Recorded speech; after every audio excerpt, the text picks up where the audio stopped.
আসসালামু আলাইকুম, মহসেনা শাওন আপনাদের সবাইকে আমন্ত্রণ জানাচ্ছি এনটিভি সন্ধ্যার খবরে। রাতের ভোট অর্থাৎ প্রহসনের নির্বাচন আয়োজনের অভিযোগে শেরেবাংলা নগর থানায় করা মামলায় সাবেক প্রধান নির্বাচন কমিশনার নুরুল হুদাকে 4 দিনের রিমান্ড দিয়েছে সিএমএম আদালত। এদিকে একই মামলায় গ্রেফতার দেখিয়ে কারাগারে পাঠানো হয়েছে সাবেক 2 এমপি সাবিনা আক্তার তুহিন এবং মোহাম্মদ ফয়সল বিপ্লবকে। নাহিদ প্রিন্সের রিপোর্ট। 2017 থেকে 2022 দেশের নির্বাচনী ইতিহাসে আলোচিত ও সমালোচিত এক অধ্যায়ে দিনের ভোট রাতে হয়েছে এমন অভিযোগের তীরে যিনি ছিলেন সবচেয়ে বেশি বিদ্ধ তিনি তৎকালীন প্রধান নির্বাচন কমিশনার AKM নুরুল হুদা। সেই নুরুল হুদাই এবার দাঁড়ালেন কাঠগড়ায়। সিএমএম আদালতের শুনানিতে সাবেক সিইসির বিরুদ্ধে 11টি অভিযোগ তুলে 10 দিনের রিমান্ড আবেদন করা হলে বিচারক মোস্তাফিজুর রহমান 4 দিনের রিমান্ড মঞ্জুর করেন। আসামি পক্ষের আইনজীবী রিমান্ডের বিরোধিতা করেন। হাসিনার অবৈধ সরকারকে সে বৈধতা দিয়েছে, এটাই ছিল তার বিরুদ্ধে অভিযোগ। বিজ্ঞ আদালত উভয় পক্ষের বক্তব্য শোনার পর তার বিরুদ্ধে 4 দিনের রিমান্ড মঞ্জুর করে তাকে আরও জিজ্ঞাসাবাদ করার জন্য তদন্তকারী কর্মকর্তার হাতে ন্যস্ত করেন। বিজ্ঞ আদালত জিজ্ঞেস করেছেন যে আপনি যে নির্বাচনটি করেছিলেন 11তম জাতীয় সংসদ নির্বাচন, এই নির্বাচনটায় কোনো যে অভিযোগগুলো আসছিল কিনা, কোনো অভিযোগ এসেছে কিনা এবং আপনি কোনো ব্যবস্থা নিয়েছিলেন কিনা। তখন সিজি সাহেব বলেছেন যে মাঠ পর্যায় থেকে কোনো অভিযোগ আমি পাইনি, নির্বাচন সম্পন্ন করার পরেও মাঠ পর্যায় থেকে কোনো অভিযোগ আমি পাইনি এবং এই যে দিনের ভোট রাতের কথা বলা হয়েছে, এই মর্মে বাংলাদেশের কোনো মিডিয়ায় এই মর্মে কোনো নিউজ প্রচারিত হয়নি বিধায় ওই নির্বাচনটি বৈধ নির্বাচন ছিল। নিশিরাতের ভোট যে আলোচনার গণ্ডিতে ছিল তা এবার আদালতের কাঠগড়ায় গড়িয়ে নতুন অধ্যায়ের সূচনা করল। এদিন সিএমএম আদালতে আওয়ামী লীগের সাবেক 2 এমপি সাবিনা আক্তার তুহিন ও এমপি ফয়সাল বিপ্লবকেও কারাগারে পাঠানোর নির্দেশ দেন। Nahid Prince, NTV news, Dhaka. সাবেক প্রধান নির্বাচন কমিশনার নুরুল হুদাকে আটকের সময় যেভাবে মব সৃষ্টি করা হয়েছে তা কাম্য নয়। আইনশৃঙ্খলা বাহিনীর উপস্থিতিতে এ ধরনের ঘটনায় বাহিনীর কেউ জড়িত থাকলে তা তদন্ত করে ব্যবস্থা নেওয়া হবে বলে জানিয়েছেন স্বরাষ্ট্র উপদেষ্টা জাহাঙ্গীর আলম চৌধুরী। সকালে গাজীপুরের মৌচাকে হর্টিকালচার সেন্টার পরিদর্শন শেষে উপদেষ্টা আরও বলেন, সাবেক সিএসি কাজী হাবিবুল আউয়াল গ্রেফতারের যে খবর প্রকাশিত হয়েছে তা সঠিক নয়। আর উত্তরা থেকে সাবেক প্রধান নির্বাচন কমিশনার নুরুল হুদাকে আটকের সময় যেভাবে মব সৃষ্টি করা হয়েছে তা কাম্য নয় বলেও তিনি জানান। এরপর টাঙ্গাইলের মির্জাপুরে মহেরা পুলিশ ট্রেনিং সেন্টারে একাডেমি ভবন পরিদর্শন ও বিভিন্ন কোর্সে প্রশিক্ষণার্থীদের সাথে কথা বলেন উপদেষ্টা। এ সময় ত্রয়োদশ জাতীয় সংসদ নির্বাচনে আইনশৃঙ্খলা বাহিনীর প্রস্তুতির বিষয়েও কথা বলেন উপদেষ্টা। নেক্সট ইলেকশনের জন্য যে কি ধরনের প্রস্তুতি নিতে হবে এটা সম্বন্ধে তাদের সাথে আলোচনা করা হয়েছে। মিডিয়া বলতেছেন যে হাবিবুল আউয়াল ওই যে আগে চিফ ইলেকশন কমিশনার অ্যারেস্ট হয়েছে, ইনফ্যাক্ট এখন পর্যন্ত অ্যারেস্ট হয়নি। অ্যারেস্ট হয়েছে নুরুল হুদা সাহেব, বাট ওনার যেভাবে করা হয়েছে যে মব জাস্টিস, এটা হলো কোনো অবস্থায় গ্রহণযোগ্য না। যদি কোনো কিছু থাকে, এই সব কোনো ঘটনা ঘটলে আইন শৃঙ্খলা বাহিনীর কাছে তারা হস্তান্তর করবে এবং আইন শৃঙ্খলা বাহিনী প্রপার অ্যাকশন নেবে। অন্তর্বর্তী সরকারের প্রধান উপদেষ্টা ডক্টর মোহাম্মদ ইউনুস বলেছেন, বাংলাদেশের স্কাউটরা দেশের জন্য জীবন দিয়ে ইতিহাস সৃষ্টি করেছে, যা বিশ্বে বিরল। ছাত্র জনতার অভ্যুত্থানে 4 জন স্কাউট সদস্যের জীবন উৎসর্গকে গৌরব ও অহংকারের বলে উল্লেখ করেন ডক্টর ইউনুস। তিনি বলেন, স্কাউটিংয়ের ইতিহাসে এমন নজির বিশ্বে আর নেই।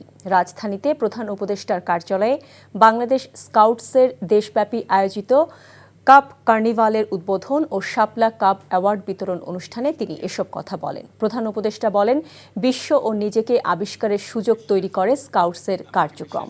ছাত্রজীবনে নিজের অভিজ্ঞতা ও দক্ষতা বাড়াতে স্কাউটসের মতো সহজ শিক্ষামূলক কার্যক্রমে অংশ নিতে শিক্ষার্থীদের প্রতি আহ্বান জানান তিনি।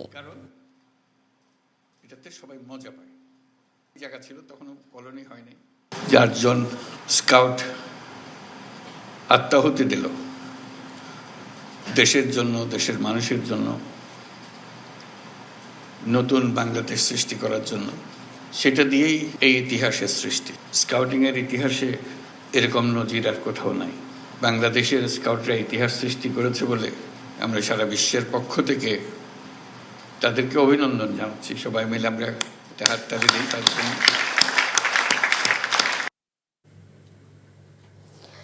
বিএনপির ভারপ্রাপ্ত চেয়ারম্যান তারেক রহমানকে চীন সফরের আমন্ত্রণ জানিয়েছেন দেশটির সিপিসি পলিট ব্যুরোর সদস্য ও কংগ্রেসের ডেপুটি লি হংছং। চীনে সফররত বিএনপির মহাসচিব মির্জা ফখরুল ইসলাম আলমগীরের নেতৃত্বে প্রতিনিধি দলের সাথে পিপলস গ্রেট হলে দ্বিপাক্ষিক বৈঠকে তারেক রহমানকে আমন্ত্রণ জানান লি হংছং। বাংলাদেশের অন্যতম প্রধান দল বিএনপির শীর্ষ নেতৃত্বের চীন সফরের মধ্য দিয়ে দুই দেশের সম্পর্ক নতুন মাত্রায় পৌঁছবে বলে আশা করেন সিপিসি পলিট ব্যুরোর সদস্য। আঞ্চলিক রাজনীতিতে চীনের নেতৃত্বের উদ্যোগকে ইতিবাচক উল্লেখ করে এর পরিধি বাড়িয়ে বহুপাক্ষিক করার আশা প্রকাশ করেন বিএনপি মহাসচিব। সুষ্ঠু নির্বাচনের লক্ষ্যে পৃথিবীর অন্যান্য দেশের মতো বাংলাদেশেও আগামী জাতীয় সংসদ নির্বাচন জাতিসংঘের তত্ত্বাবধানেও হতে পারে বলে মন্তব্য করেছেন জামাতের নায়েবে আমির আব্দুল্লাহ মোহাম্মদ তাহের। রাজধানীর মগবাজারে কেন্দ্রীয় কার্যালয়ে দলের আমির ড শফিকুর রহমানের সাথে কানাডার হাইকমিশনার অজিত সিংয়ের বৈঠক শেষে একথা জানান তিনি। জানান, পিআর পদ্ধতিতে নির্বাচন সহ যেসব বিষয়ে দলগুলো একমত হবে না সেসব বিষয়ে জামায়াত গণভোট চায়। বলেন, সুষ্ঠু নির্বাচন অনুষ্ঠানে অন্যান্য দেশকে সাথে নিয়ে কানাডা বাংলাদেশের পাশে থাকবে বলে বৈঠকে আশ্বাস দেন কানাডিয়ান হাইকমিশনার। বাংলাদেশি শিক্ষার্থীদের কানাডায় লেখাপড়া ও কাজের সুযোগ সৃষ্টির বিষয়েও আলোচনা হয়েছে বলেও তিনি জানান।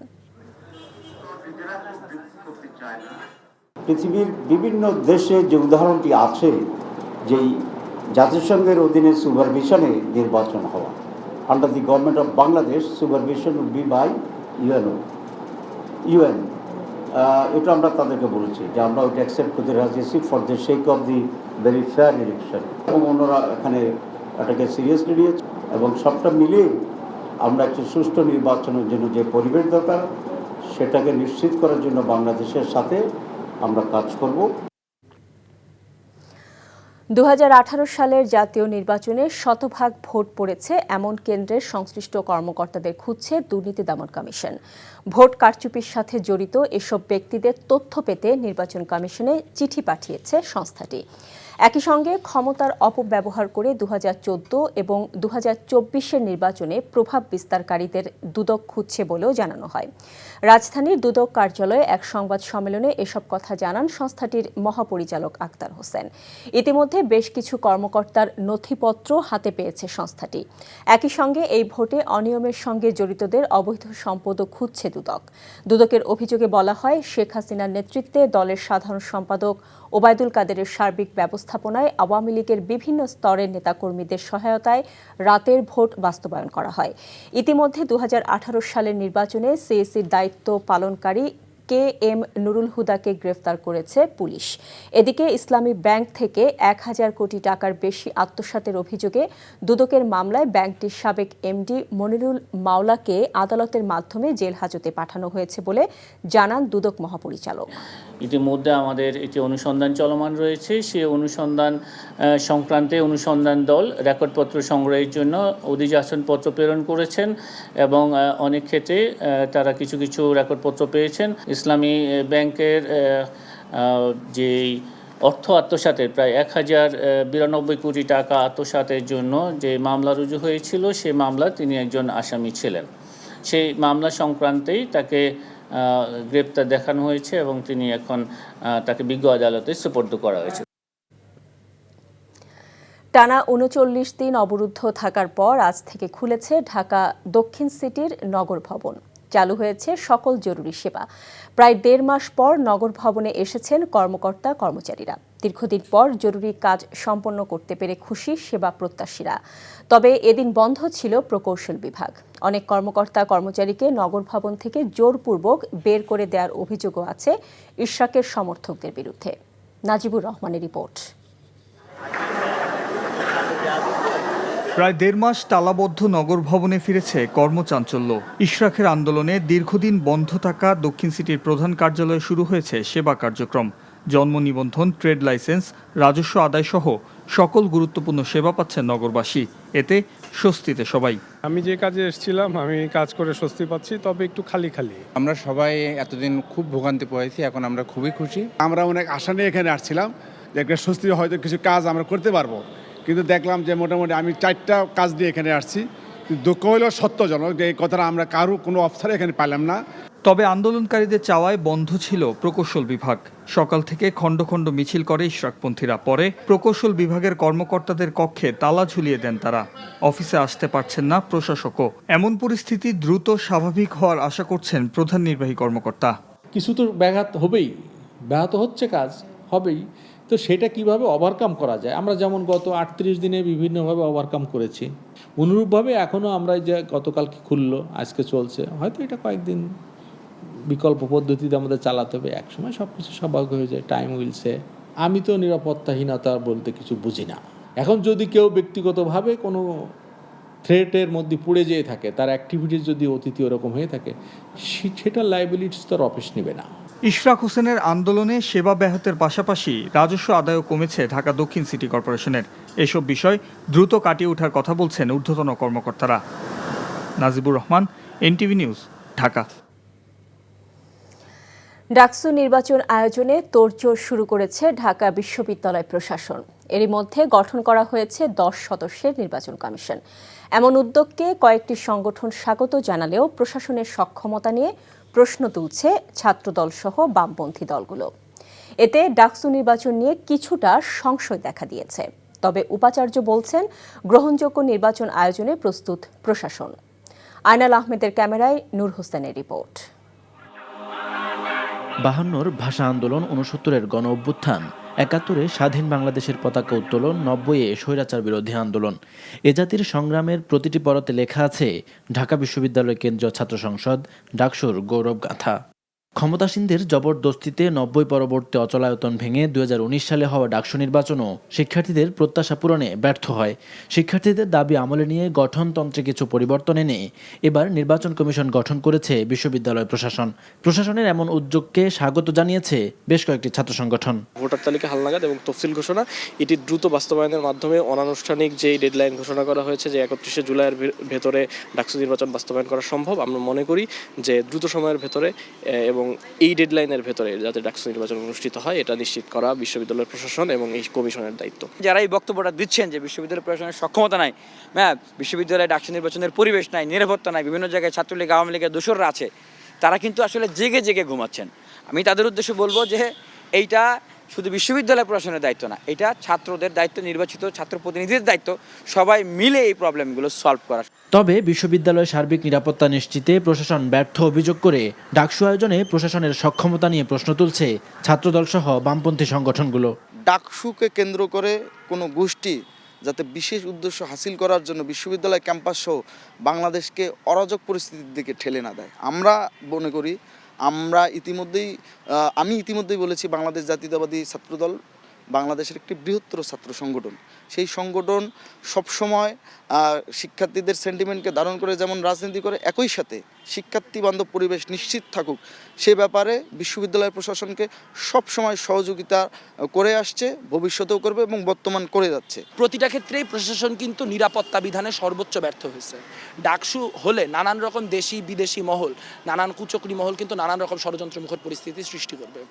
সেই ষড়যন্ত্রমুখর পরিস্থিতি তারা আসলে কতটুকু সামাল দিতে পারবে, এই নিয়ে আমাদের চূড়ান্ত দ্বিধা আছে। উপাচার্যের দাবি সর্বোচ্চ নিরপেক্ষতা বজায় রেখে সবার অংশগ্রহণে বিতর্কমুক্ত গ্রহণযোগ্য ডাকসু নির্বাচনে প্রস্তুত বিশ্ববিদ্যালয় প্রশাসন। মূলত আমাদের গণ অভ্যুত্থানের স্পিরিটকে সম্মান জানানোর জন্য, যে এর মাধ্যমে, ডাকসুর মাধ্যমে ছাত্রদের ভয়েস প্রতিষ্ঠিত হবে বিশ্ববিদ্যালয়ের গভর্নেন্স স্ট্রাকচারে, তাদের নেতৃত্ব চর্চার সুযোগ হবে, গণতন্ত্র চর্চার সুযোগ হবে। এটি আমাদের অধ্যাদেশেই বলে দেওয়া আছে, সেটিকে আমরা সম্মান জানাতে চাই এবং এই কাজটি আমরা দ্রুততম সময়ের মধ্যে সবাইকে সাথে নিয়ে একটি আনন্দঘন পরিবেশে করতে চাই। উৎসবমুখর পরিবেশে ভোট দিয়ে দ্রুত বাংলাদেশের মিনি পার্লামেন্ট খ্যাত ডাকসুর নেতৃত্ব নির্বাচন করতে চায় বিশ্ববিদ্যালয় শিক্ষার্থীরা। তাদের প্রত্যাশা, এই নির্বাচনের মধ্য দিয়ে বাংলাদেশের ছাত্র রাজনীতির গতি প্রকৃতির পাশাপাশি বদলে যাবে জাতীয় রাজনীতির হালচাল। Nur Hossain, NTV news, Dhaka.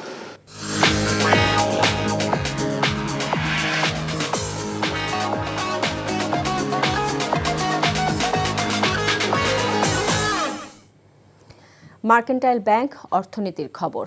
আবার কলম বিরতি ও অবস্থান কর্মসূচি দিলেন জাতীয় রাজস্ব বোর্ড এনবিআর এর কর্মকর্তা কর্মচারীরা। পাশাপাশি কিছু আলটিমেটামও দেওয়া হয়েছে। সকাল ৯টা থেকে ৩ ঘণ্টা কলম বিরতি কর্মসূচি পালন শেষে নতুন কর্মসূচি দেয় এনবিআর সংস্কার ঐক্য পরিষদ। বলা হয়, জারি করা প্রতিহিংসা ও নিপীড়নমূলক সব বদলি আদেশ বাতিল না হলে কর, কাস্টমস ও ভ্যাট বিভাগের সব দপ্তরে মঙ্গলবার সকাল থেকে দুপুর পর্যন্ত কলম বিরতি পালন করা হবে। এছাড়া নতুন কোনো বদলি আদেশ জারি হলে ২৫ ও ২৬শে জুন একই কর্মসূচি অব্যাহত থাকবে। ২৭শে জুনের মধ্যে দাবি না মেনে নিলে ২৮শে জুন থেকে লাগাতার কমপ্লিট শাটডাউন চালানোর ঘোষণা দেওয়া হয়। তবে কাস্টমস ও ভ্যাট বিভাগের আন্তর্জাতিক যাত্রী সেবা কর্মসূচির আওতামুক্ত থাকবে।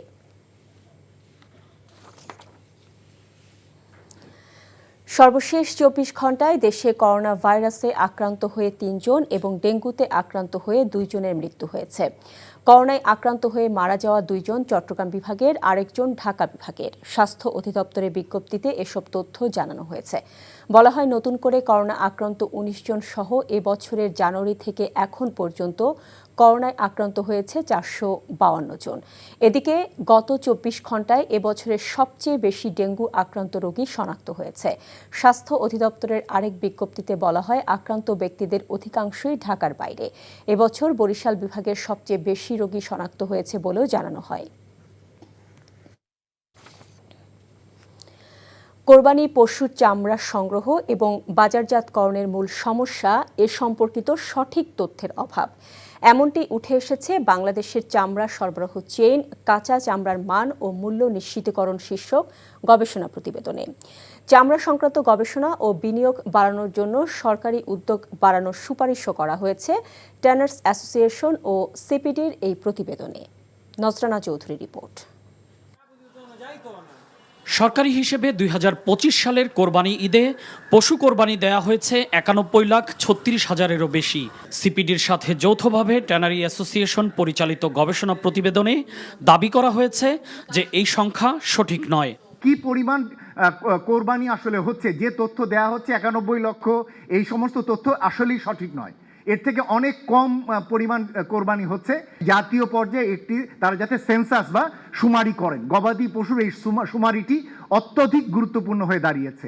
কোরবানির সময় চামড়া সংগ্রহ ও প্রক্রিয়াজাতকরণ বিজ্ঞানসম্মত না হওয়ার কারণে নিম্নমানের গোখাদ্য ব্যবহার এবং সঠিক টিকার অভাবে চামড়া নষ্ট হয় বা মান কমে যাচ্ছে বলেও উল্লেখ করা হয় গবেষণা প্রতিবেদনে। প্রাতিষ্ঠানিক রূপ দিতে হবে, কারণ আজকে ৫-৭ যুগ যাবৎ আমরা কিন্তু সেই প্রচলিত উপায়ে কিন্তু আমরা চামড়া সংগ্রহ করছি। আমাদের কোনো কোল্ড স্টোরেজের ব্যবস্থাপনা নেই, আমাদের কোনো আধুনিক স্লটার হাউসের ব্যবস্থা নেই। তাহলে দেখা যাবে যে এই যে লেস কাট, প্লে কাট সহ বিভিন্ন সমস্যা যে আমরা জর্জরিত, চামড়ার দাম পাচ্ছে না সঠিকভাবে, আমরা দিতে পারছি না, সেই সমস্যাগুলো কিন্তু আপনাদের অনেকাংশে সমাধান হবে। কোরবানির পশুর সংখ্যা সংক্রান্ত সরকারি তথ্যে গরমিল রয়েছে, সেটি স্বীকারও করেন সেমিনারে উপস্থিত বাণিজ্য সচিব। ভবিষ্যতে কাঁচা চামড়ার মূল্য নির্ধারণ অন্য পদ্ধতিতে করা হবে বলেও জানান তিনি। হ্যাঁ, পরিসংখ্যান সঠিক নাই, সেটা সত্য। প্রায় ১ কোটি বা কাছাকাছি সংখ্যক চামড়া সংগৃহীত হয় এই সময়। আগামী বছর সমপরিমাণ বা অধিক পরিমাণ আমরা প্রণোদনা দেব, লবণ দিব না। কারণ হলো লবণটাও বিক্রি করে দিল, চামড়াটাও বিক্রি করে দিল। তার চেয়ে উনি নিজে লবণ কিনে দিয়ে যদি নিয়ে আসেন, সেই চামড়াটায় যদি আমরা প্রণোদনা দিতে পারি, তাহলে সেটা মোর এফেক্টিভ হবে। কোরবানিকে সামনে রেখে ইউনিয়ন ভিত্তিক স্লটার হাউস স্থাপন, পেশাদার অপেশাদার কসাইদের প্রশিক্ষণের ব্যবস্থা করার সুপারিশও করা হয় এই সেমিনারে। নজরানা চৌধুরী, এনটিভি নিউজ, ঢাকা। সরকারি চাকরি সংশোধন অধ্যাদেশ বাতিলের দাবিতে মঙ্গলবার গণসংযোগ কর্মসূচি পালনের ঘোষণা দিয়েছেন সচিবালয় কর্মকর্তা কর্মচারী ঐক্য ফোরামের নেতারা। সকালে সচিবালয়ের কেন্দ্রীয় লাইব্রেরিতে পূর্ব ঘোষণা অনুযায়ী ১১টা থেকে ২ ঘণ্টার কর্মবিরতি পালন শেষে এ ঘোষণা দেন তারা। এ সময় যারা সংশোধিত সরকারি চাকুরি অধ্যাদেশ তৈরিতে সহায়তা করেছে তাদের বিরুদ্ধে ব্যবস্থা নেওয়ার দাবি জানানো হয়। অধ্যাদেশটি পুনর্বিবেচনায় সরকার গঠিত কমিটির পক্ষ থেকে এখনও কোনো কিছু না জানানোয় সমালোচনাও করেন অনেকে। অধ্যাদেশ বাতিল না হলে কঠোর কর্মসূচি দেবারও হুঁশিয়ারি দেওয়া হয়। ২৫ মে সংশোধিত সরকারি চাকরি অধ্যাদেশ অধ্যাদেশ জারি করে সরকার। অধ্যাদেশ জারির আগে ২২ মে উপদেষ্টা পরিষদের নীতিগত অনুমোদনের পর ২৪ মে থেকে আন্দোলন করে যাচ্ছেন সচিবালয়ের কর্মচারীরা। আলোচনা ফলপ্রসূ হলেও বাজেট ও বিকল্প আবাসন নিয়ে পরিষ্কার রোডম্যাপ না পাওয়ায় আপাতত ক্লাসেও ফিরছেন না, আবার হলেও ছাড়ছেন না বলে জানিয়েছেন ঢাকা মেডিকেল কলেজের শিক্ষার্থীরা। দুপুরে সচিবালয়ের স্বাস্থ্য মন্ত্রণালয়ের বিশেষ সহকারী অধ্যাপক ডাক্তার সাইদুর রহমানের সাথে আলোচনা শেষে একথা বলেন তারা। আর বৈঠকের বিষয়ে গণমাধ্যমের সাথে কথা বলেননি স্বাস্থ্য মন্ত্রণালয়ের কেউ। তাদের সাথে যে বৈঠক সেটা আমরা বলবো যে ফলপ্রসূ, কারণ আমাদের যে দাবিগুলো জানানো ছিল, একটা বিস্তারিত আলাপের কথা ছিল, সবকিছুই বিস্তারিত আলাপ আলোচনা হয়েছে, কিন্তু এখনো যেহেতু আমরা ক্লিয়ার রোডম্যাপ পাইনি এবং ক্লিয়ার ইনস্ট্রাকশন পাইনি কিভাবে কি হচ্ছে, সেহেতু আমরা এখনো ক্লাসে ফিরছি না এবং আমাদের এই নতুন যে আবাসন এবং বিকল্প আবাসন এটার একটা দ্রুত ব্যবস্থা চাই। ঢাকা মেডিকেল কলেজের একাডেমিক কার্যক্রম আমরা গত ২৮ মে অনির্দিষ্টকালের জন্য বন্ধ ঘোষণা করি। এরপরে আমরা আর ক্লাসে ফিরিনি। পরবর্তীতে বিগত ২১ জুনের নোটিশে আমাদেরকে আমাদের কলেজ প্রশাসন থেকে জানানো হয় যে একাডেমিক কার্যক্রম বন্ধ এবং হল ছাড়ার নোটিশ দেওয়া হয়। আমরা সেই হল ছাড়ার নোটিশকে প্রত্যাখ্যান আগেও করেছি, এখনও করছি, আমরা হল ভ্যাকেন্ট করছি না।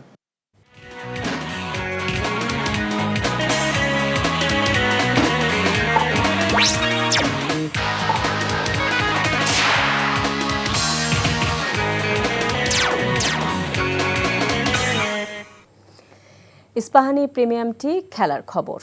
বিপিএল ও ঢাকা লিগে দারুণ ব্যাটিংয়ের পুরস্কার পেলেন নাইম শেখ। ২ বছর পর ওয়ানডে দলে ফিরেছেন এই বাঁহাতি ব্যাটার। ফিরেছেন লিটন, তাসকিন ও মুস্তাফিজও। তবে নুরুল হাসান সোহান ও মোসাদ্দেক সৈকতকে কেন বিবেচনা করা হয়নি এমন প্রশ্নে নির্বাচকদের যুক্তি, দল নির্বাচনে আন্তর্জাতিক পর্যায়ের পরীক্ষিত খেলোয়াড়দেরই দেওয়া হয়েছে প্রাধান্য। নিলয় মজুমদারের রিপোর্ট। ঘরোয়া ক্রিকেটে ধারাবাহিক পারফরমেন্সের পুরস্কার হিসেবে ২ বছর পর শ্রীলঙ্কার বিপক্ষে আসন্ন ওয়ানডে সিরিজের দলে জায়গা করে নিয়েছেন ওপেনার নাইম শেখ। তবে একই সঙ্গে প্রশ্ন উঠেছে ঘরোয়া পারফরমেন্স থাকা সত্ত্বেও কেন বিবেচনা আসেননি নুরুল হাসান সোহান ও মোসাদ্দেক হোসেন সৈকত। প্রধান নির্বাচক জানিয়েছেন ঘরোয়া ক্রিকেটে নাইমের ব্যাটিংয়ের ধরনই পার্থক্য গড়ে দিয়েছে। কোনো ঘাটতি হলে স্পেশালি একদিনের ক্রিকেট যেখানে অ্যাগ্রেশন আছে তখন ন্যাচারালি আমাদের আরেকজন বিকল্প ওপেনারের কথা চিন্তা করা হয়। ইউজুয়ালি মোস্ট অফ দ্য টোরেই 3টা ওপেনার সাধারণত থাকে, তো সেই আলোকে আমাদের তখন চিন্তা করতে হচ্ছে যে এই মুহূর্তে আমাদের তৃতীয় ওপেনার হিসাবে সবচেয়ে ভালো এবং কে অ্যাভেলেবেল আছে, এবং সেই আলোকেই নাইম শেখ এসছেন টিমে। ঢাকা লিগে অলরাউন্ড পারফরমেন্সে টুর্নামেন্ট সেরা হয়েছিলেন মোসাদ্দেক হোসেন সৈকত। এ দলের হয়ে নিজের সামর্থ্যের প্রমাণ দিয়েছেন নুরুল হাসান সোহান। বিপরীতে উল্লেখযোগ্য কিছু না করেই ওয়ানডে দলে ফিরেছেন লিটন। এমন দল নির্বাচনের ব্যাখ্যা দিতে গিয়ে প্রধান নির্বাচক জানিয়েছেন পরীক্ষিত পারফর্মারদেরই অগ্রাধিকার দিতে চেয়েছে বিসিবি। আপনি আপনার সাংবাদিকতার আলোকে মনে করছেন যে মোসাদ্দেক হোসেন এই মুহূর্তে জাতীয় দলে খেলা উচিত, আমি ঠিক সেই জিনিসটা মনে করছি না, পরিষ্কারভাবে বলতে চাচ্ছি। কারণ যতক্ষণ মেহেদী হাসান মিরাজ আছে মোসাদ্দেকের কোনো সুযোগ নেই। ভাই দেখেন আমরা কি করি, তারপর you have plenty of time to say. I mean you are making your statement without having any confidence sometime on us, that is really hurting. ঘরোয়া ক্রিকেটে সাফল্যের কারণে নাইমের সুযোগ পাওয়া যৌক্তিক হলেও একই মানদণ্ডে বিচার করে সোহান বা মোসাদ্দেককে কেন দলে বিবেচনা করা হয়নি তা নিয়ে প্রশ্ন থেকেই যাচ্ছে। Niloy Majumdar, NTV news, Dhaka. ক্রিকেটের বিকেন্দ্রীকরণের জন্য সরকারের সার্বিক সহযোগিতা চান বাংলাদেশ ক্রিকেট বোর্ড বিসিবির সভাপতি আমিনুল ইসলাম বুলবুল। জেলায় জেলায় ক্রিকেট ছড়িয়ে দেওয়ার পাশাপাশি খেলার মান উন্নয়নে কাজ করতে চান তিনি। বাংলাদেশের টেস্ট ক্রিকেটে মর্যাদা প্রাপ্তির ২৫ বছর পূর্তিকে স্মরণীয় করে রাখতে বিভাগীয় শহরগুলোতে বিশেষ আয়োজন চলছে বিসিবির। সেই উপলক্ষে সিলেটের তৃণমূল ক্রিকেটার, কোচ ও সংগঠকদের সঙ্গে মত বিনিময় করেন আমিনুল ইসলাম। এ সময় কার্নিভাল ম্যাচ উপভোগ করেন বিসিবি প্রধান। এর আগে খুলনা ও রাজশাহীতে বিশেষ আয়োজন করে বিসিবি। ২৪ জুন চট্টগ্রাম, ২৫ জুন ঢাকার ধানমন্ডিতে রিয়াগোপ উইমেন্স কমপ্লেক্স ও ২৭ জুন মিরপুরে কেন্দ্রীয়ভাবে আয়োজন হবে টেস্টে বাংলাদেশের ২৫ বছর পূর্তি উৎসব। উইদাউট গভর্নমেন্ট সাপোর্ট আমরা কোথাও যেতে পারবো না। আপনারা জানেন বাংলাদেশ ক্রিকেট বোর্ড একটা স্বায়ত্তশাসিত সংস্থা, কিন্তু আমরা কাজ করি ন্যাশনাল স্পোর্টস কাউন্সিলের নিচে। তো এই কথাগুলোর কারণ হচ্ছে আমরা সকলকে নিয়ে ডিসেন্ট্রালাইজেশনটা করতে চাই। ডিসেন্ট্রালাইজেশন মানে এই না যে শুধুমাত্র আমরা পৌঁছাবো এবং খেলাবো, সাথে সাথে আমরা যাতে ভালো ক্রিকেটার তৈরি করতে পারি সেই লক্ষ্যে কোচদেরও ট্রেনিং করাবো, আম্পায়ারদেরও ট্রেনিং করাবো। এই ছিল সন্ধ্যার খবরে। এই খবরের ভিডিও সহ আপডেট জানতে ভিজিট করুন NTV অনলাইন www.ntvbb.com। এছাড়াও NTV জনপ্রিয় সব অনুষ্ঠান ও খবরের আপডেট জানতে ভিজিট করুন আমাদের ইউটিউব ও ভেরিফাইড ফেসবুক পেজ। রাত 10:30 রাতের খবর দেখার আমন্ত্রণ রইল। এতক্ষণ সাথে থাকার জন্য সবাইকে ধন্যবাদ।